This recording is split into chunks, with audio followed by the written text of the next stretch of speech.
So if you've had a look in the background pages, you'd know that penguin numbers are decreasing, not increasing.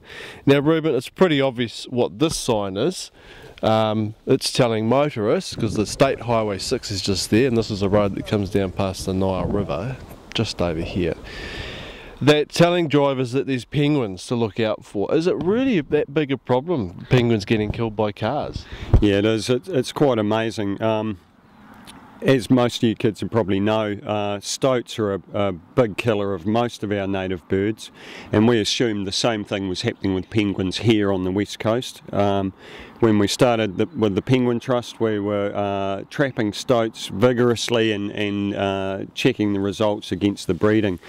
At the same time, we set up a mortality database, so every time someone found a dead penguin, they would report to DOC or the Penguin Trust, and it would end up on that database. And it's been quite amazing. We've found more than 100 penguins in nearly 5 years run over on the coast road here, and that's incredible. In the same amount of time, I've found one killed by a stoat.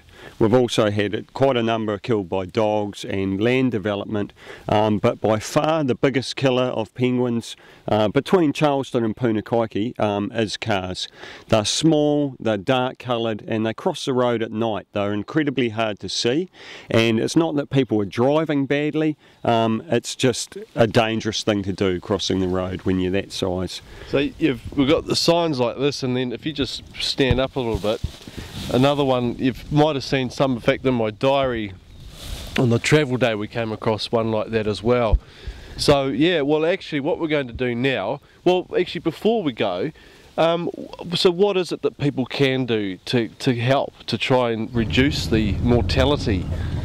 Well, driving slower always helps. I mean, for avoiding any kind of accident, driving slower really does help.